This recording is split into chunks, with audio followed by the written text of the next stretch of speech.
আপনারা দেখছেন একুশে টেলিভিশন।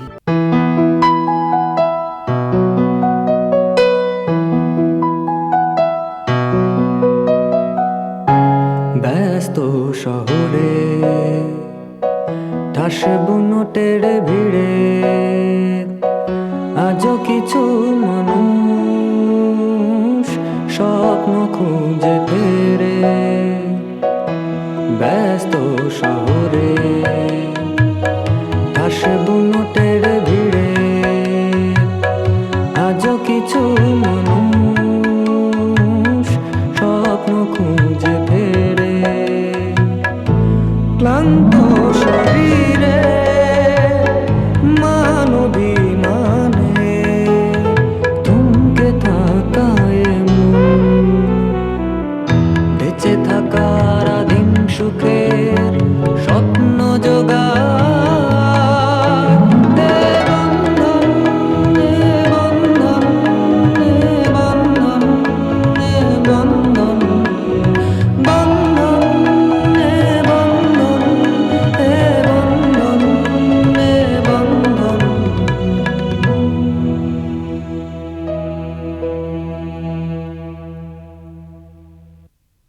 আমি কি এমন অপরাধ করছি আমার পোলার আমার এইভাবে কষ্ট দিতেছে? রাবেয়া, তুমি তোমার পোলা করে বেশি ভালোবাসো, এইটাই তোমার দোষ। তুমি কি কঙ্কার ব্যাপারে কোনো কথা বলতে এসেছো? আমার মনে হয় এই বিষয় নিয়ে তুমি কিছু না বললেই ভালো করবে। তবু কোথাও গিয়ে তো আমার একটা ভূমিকা থেকেই যায়। ও তো আমার বোন ভাবি। বটু, আমার এই বাড়িটা কেমন জানি খালি হয়ে যেতেছে। তুই আয় পড়বা জান, আমার এই ফাঁকা ঘরটা ভরাই দে। আমি এখন থেকে যা যা করব সব কিছু তোমাদের জানিয়ে করবো। সব টাকা আমাকে ঠেকাও ঠেকাও।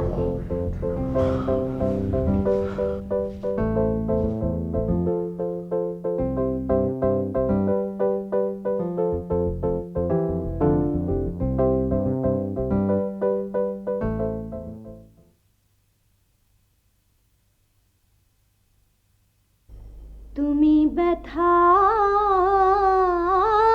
দিলে ব্যথা নাহি পাই, তুমি দুঃখ পেলে দুঃখ পাই গো। তুমি ব্যথা দিলে ব্যথা নাহি পাই।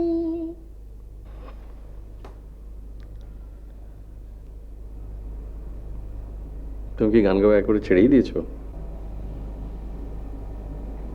অথচ আমি একসময় মনে করেছিলাম যে আমাদের মধ্যে তুমি একমাত্র কন্টিনিউ করতে পারবে। একসময় তো আমরা কত কিছুই মনে করেছিলাম। মনে আছে তোমার, আমি যেবার প্রথম ঢাকায় এলাম তুমি আমাকে দেখে এমন ভাব করলে যে চিনতেই পারবে। মোহিত, আর কেউ না জানলেও তোমার কিন্তু জানা উচিত যে তোমাকে আমি চিনব না, এটা অসম্ভব। তাহলে তখন পুরো সিচুয়েশনটাই এমন ছিল যে কঙ্কা, আমাদের মধ্যবিত্ত শিক্ষিত সমাজের এই একটা সমস্যা। সিচুয়েশন নামক শব্দের উপর আমরা পুরো বিষয়টা চাপিয়ে দিতে চাই। আমি জানি তুমি আমাকে কোনোদিনই আর বিশ্বাস করতে পারবে না। হাসছো কেন? হাসছি, মানুষের সম্পর্ক কেমন করে উল্টে যায়। এমনও দিন ছিল যখন আমি তোমাকে সম্পূর্ণ বিশ্বাস করতে চেয়েছিলাম, আর আমি সেই বিশ্বাসটা যাতে নষ্ট না হয় সে চেষ্টা করেছিলাম, করিনি?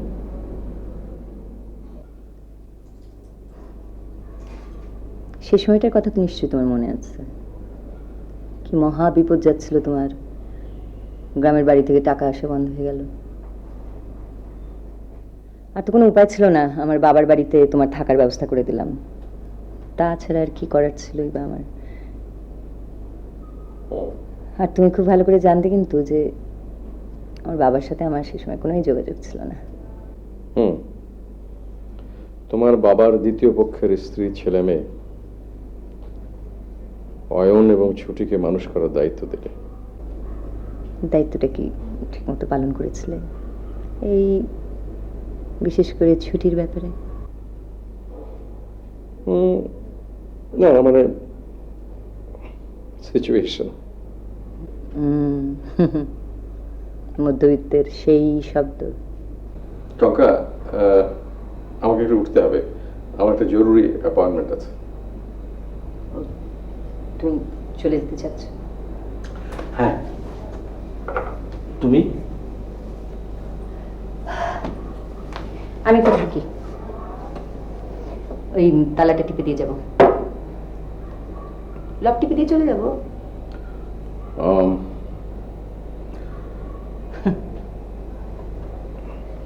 এতটা অবিশ্বাস করবার মতন মানুষ কিন্তু আমি নই।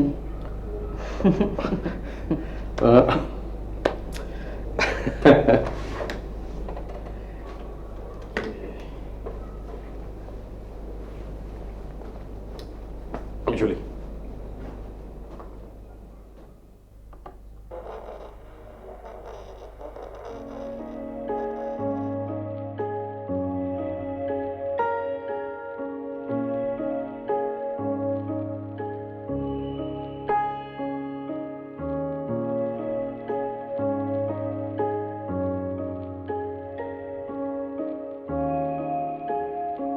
আপনার একখান কথা জিগাই,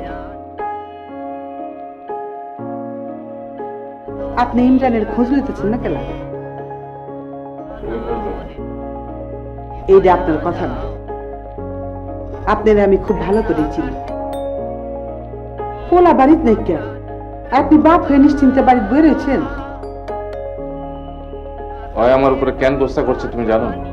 কেন? ওরে আমি একটা থাপ্পড় মারছি। হ্যাঁ, এর লেগে আমার উপরে গোসা করে বাড়িতে আয় না।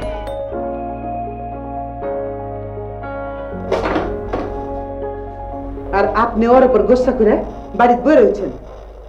আপনি বাপ হয়ে আমি বাপ হয়েছি বলে কি আমার দিলে চোট পাইতে নাই? ওই একটা পুরা পালবানো। জানি, এটা আমি জানি। আমি আরো জানি ওরে আমারই খুঁজে বাইর করতে হইব। তো শুনে রাখো, অনেকগুলো সিদ্ধান্ত আমি লইয়া ফেলাইছি। কি? 1 নম্বর হইল বিসমিল্লাহ বেকাতে আমি বন্ধ করে দেব। কি করেন আপনি? হ্যাঁ, আর 2 নম্বর এই বাড়িটা আমি বেচা দেব। কি? হ্যাঁ।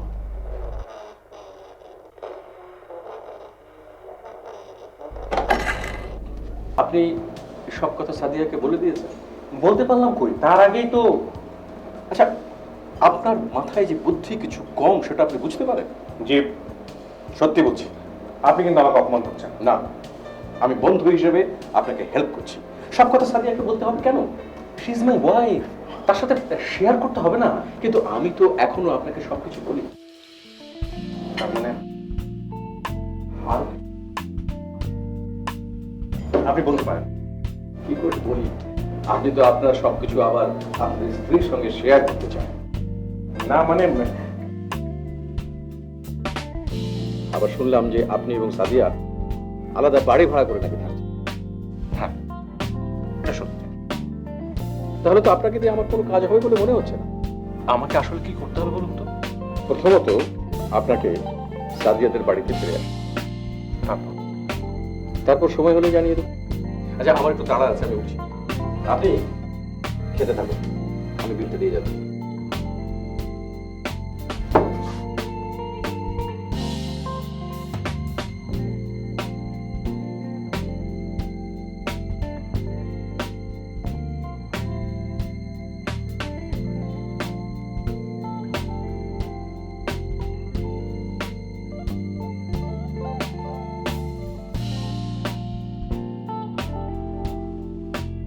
আরে হ, আমি কইতাছি তো, টাকা পয়সা লেগে আপনার চিন্তা করেন না। কি কইলে? খারাপ।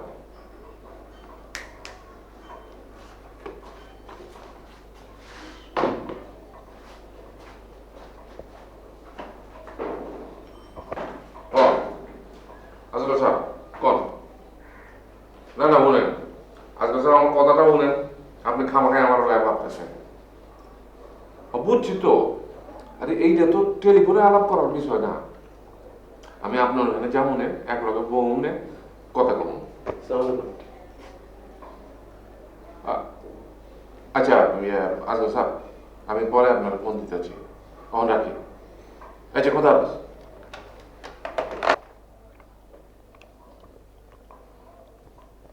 তুমি হইলা গিয়া জি জাভেদ। হ হ জাভেদ। মগর ইমরান তো ওনার ব্যাগারিতে বহে না, কোনো কাম আছে নেই? আমার কয়ে যাও, আমি কয়ে দেবো না। না মানে কি হলো, কিছু কইতেছ না? আপনি কইতাছেন ইমরান ভাই বেকারিতে আইব? হ হ কখন আইব? আইবো, যে কোন সময় চলে আইবো। কে? আমার মনে হইতেছে আপনি কিছুই জানেন না। আমি জানবো না তো কেঠা জানবো? না মানে গত এক সপ্তাহ ধরে ইমরান ভাই আমগো বাড়িতে আছিল। ও বহ।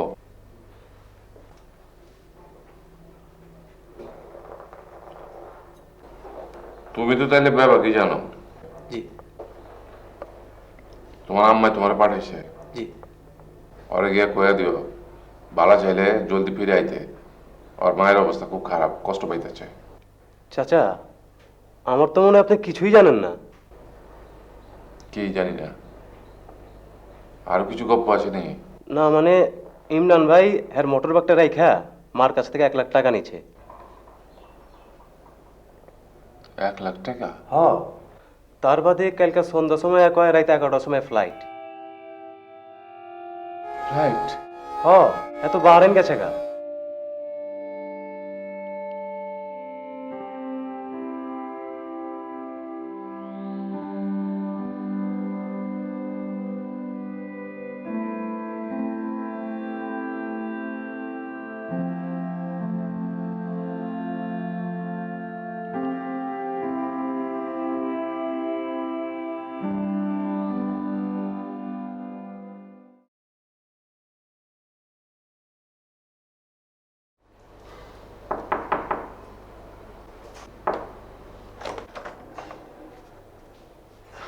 ভাবি, তিথি বললো তোমার নাকি খুব মাথা ব্যথা?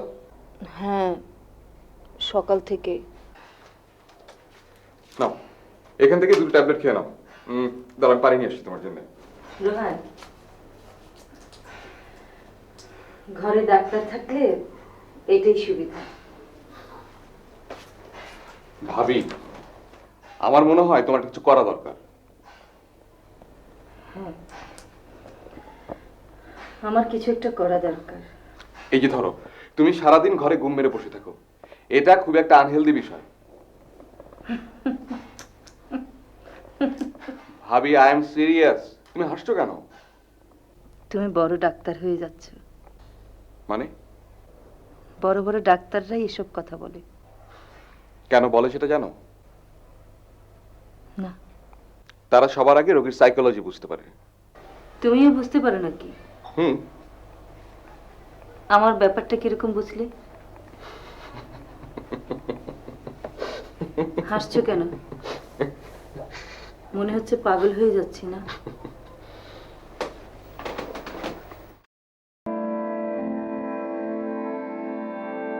না, জটিল হয়ে যাচ্ছ। মানে? ভাবি, তুমি আমার খুব প্রিয় মানুষদের একজন ছিল। ও, ছিলাম। তার মানে এখন আর নেই?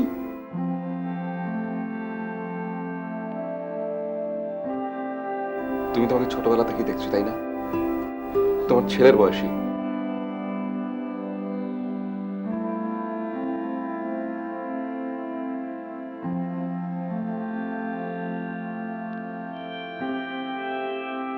ভাবি, ছুটির সাথে তুমি এরকম ব্যবহার না করলেও পারতে।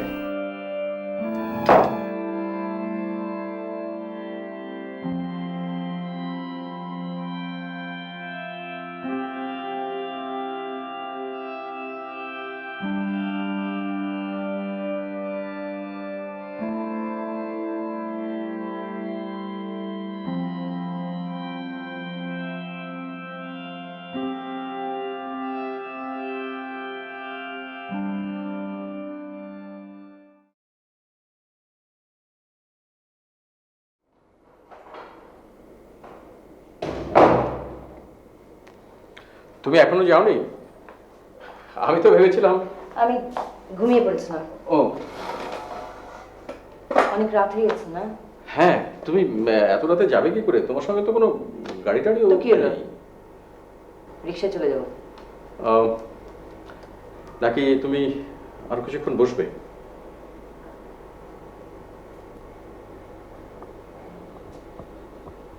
তুমি কি চাও আমি কিছুক্ষণ বসি? না মানে হয়েছে কি, ওই আমার কাছে কিছু লোকজন আসবে, মানে কলকাতা থেকে। তা না হলে আমি তোমাকে পৌঁছে দিয়ে আসতাম। কারে আসবে? আসবে কিছু লোকজন, ওই HMV-র একজন। ও, আসর বসবে নাকি? না ঠিক আসুন নয়, ওরা আমার কিছু প্রোগ্রাম রেকর্ড করতে চাই, কি সব পরিকল্পনা আছে। সে তো অনেক বড় সড়ো ব্যাপার। তেমন কিছু নয়। না, আমি বরং যাই।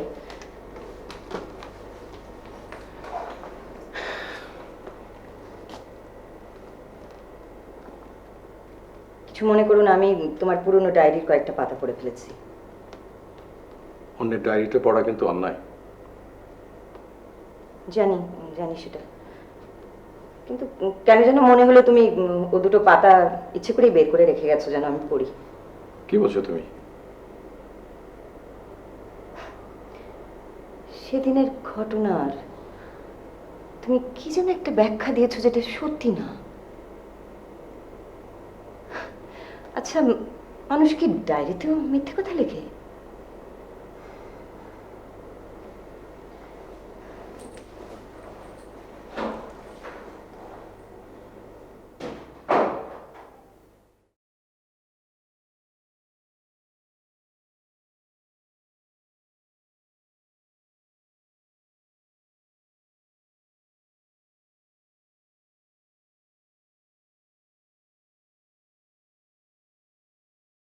হ্যালো,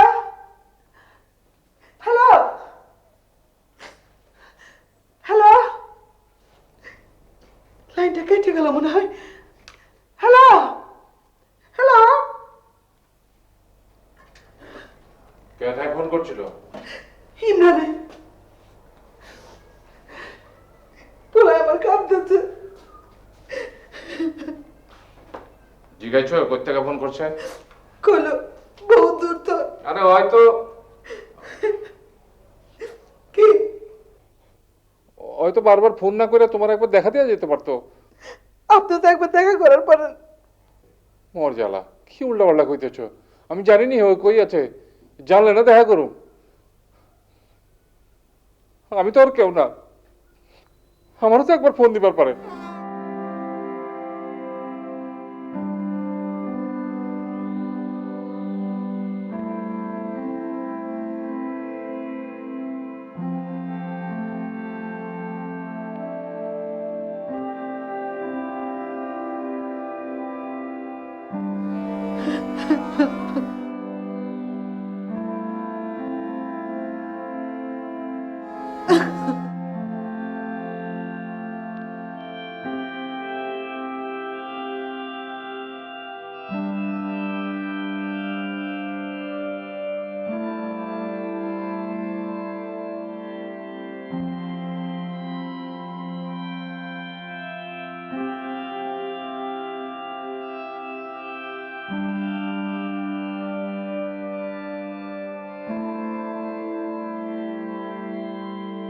আব্বা, বাড়ি থেকে এসে আপনি এখানে দাঁড়িয়ে আছেন কেন?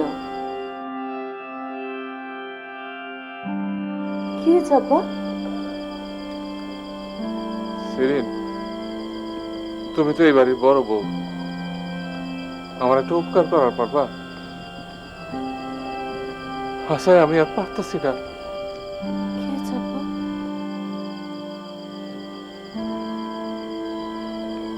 বৌমা, তোমার আম্মারে কয়ে পারবা ওর রাজা পোলায় কেবল কিছু না কইয়া বিদেশ চলে গেছে?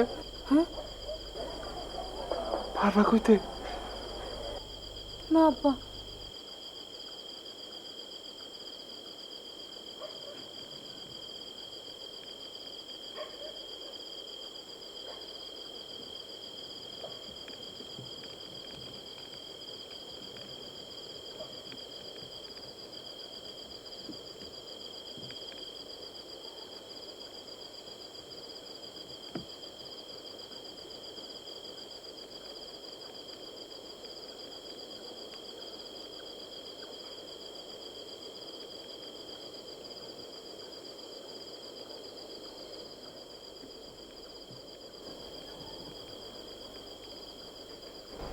কোথায় যাচ্ছেন?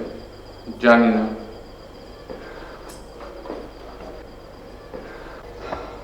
আমি যাই আপনার সাথে।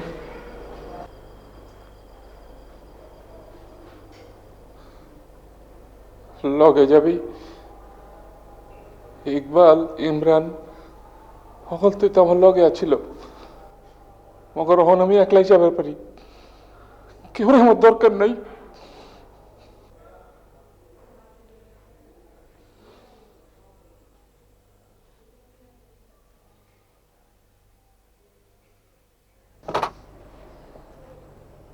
সালামালাইকুম।